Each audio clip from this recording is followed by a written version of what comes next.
पश्चिम बंगाल में एक बार फिर बीजेपी की तरफ से टीएमसी के विधायकों को लेकर के दावा किया गया है। इस बार केंद्रीय मंत्री निशीथ प्रामाणिक का दावा है कि बंगाल के 40 से 45 तृणमूल कांग्रेस के विधायक बीजेपी के संपर्क में हैं।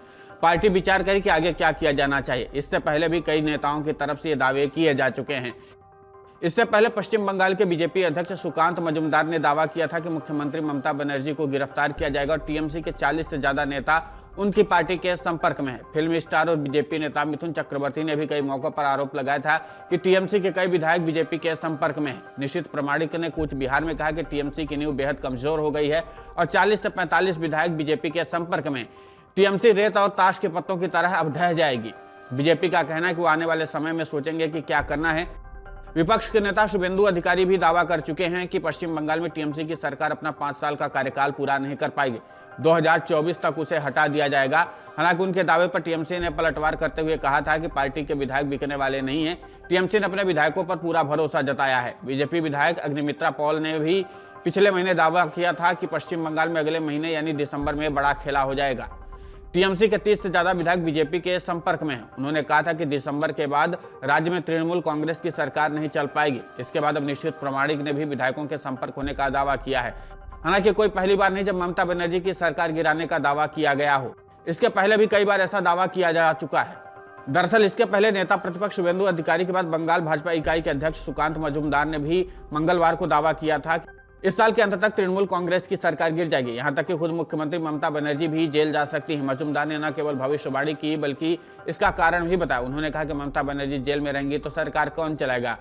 टीएमसी ने भी सुकांत मजूमदार के दावे पर पलटवार किया। पार्टी के प्रवक्ता कुणाल घोष ने कहा कि अगर सीबीआई और ईडी की मदद से सरकार बदली जाती है तो जांच एजेंसी के लोगों को राज्यपाल और मुख्यमंत्री के पदों पर नियुक्त कर दिया जाए। जेल में मंत्री रहेंगे तो सरकार कौन चलाएगा।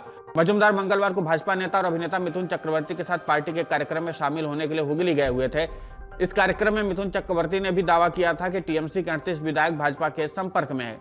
कार्यक्रम से इतर सुकांत ने पत्रकारों से कहा कि स्पष्ट है कि कुछ समय बाद टीएमसी के गिने चुने नेता खासकर राज्य के मंत्री ही जेल से बाहर होंगे, बाकी जेल के अंदर रहेंगे। अगर सभी मंत्री जेल में रहेंगे तो सरकार क्या करेगी। उसके बाद भाजपा के प्रदेश अध्यक्ष ने कहा कि हमें उम्मीद है कि दिसंबर तक ऐसी स्थिति पैदा हो जाएगी। राज्य के अधिकांश मंत्री यहां तक कि मुख्यमंत्री भी जेल में होंगे। अगर ऐसा हुआ तो निश्चित तौर पर यह सरकार गिर जाएगी।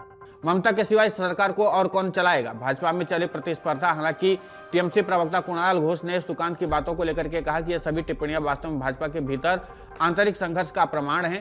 भाजपा में पार्टी के भीतर प्रतिस्पर्धा चल रही। राज्य के भाजपा नेता अस्तित्व संकट से क्यों जूझ रहे हैं। मिथुन चक्रवर्ती एक चेहरा है, उन्हें दोबारा यहां भेज दिया गया क्योंकि नेतृत्व ने महसूस किया कि वे अक्षम हैं।